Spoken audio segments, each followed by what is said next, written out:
Les travailleurs du ministère de la Communication, de la Culture, des Arts et du Tourisme, eux, font bloc ce matin autour de la première responsable du département, Valérie Kaboré, pour accomplir cet acte patriotique. La présence de grandes figures de la musique burkinabé donne, il faut le dire, un cachet particulier à la matinée de salubrité qui a enregistré une visite surprise du président du Faso, Urbain Benito Somé, et Amandine Lalsaga en sont témoins. Les travailleurs du ministère de la Communication, de la Culture, des Arts et du Tourisme sur l'avenue Muammar Kadhafi. Avec à leur tête la ministre Valérie Kaboré, ils prennent part activement à l'acte 3 de l'opération Manamana. De passage, le président du Faso les encourage et les motive à la tâche.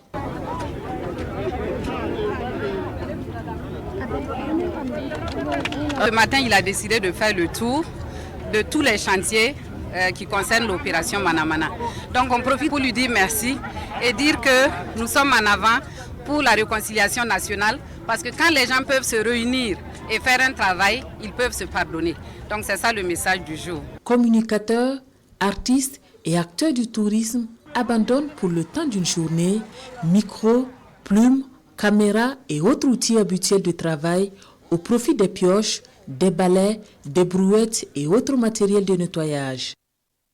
Leur objectif, nettoyer ce tronçon reliant l'échangeur de Ouaga 2000, route de Pau, au monument des héros nationaux. Le travail se fait dans une ambiance bon enfant et toutes les directions et services rattachés participent à la tâche. L'initiative a été réalisée vue sous l'angle bien sûr donc de l'assainissement, voilà, de la salubrité, l'assainissement de notre cadre de vie. Voilà, on ne peut vivre que dans un cadre sain. Au-delà même de la salubrité, c'est de faciliter le brassage entre les gens. Parce que vous imaginez que de plus en plus, il y a beaucoup de nouveaux quartiers dans notre pays.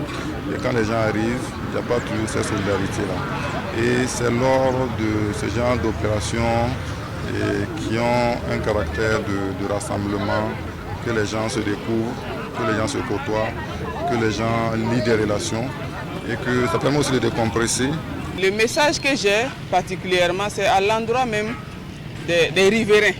Il faut que nous travaillions désormais à sensibiliser davantage tous les riverains afin qu'eux-mêmes puissent participer aussi à cet acte.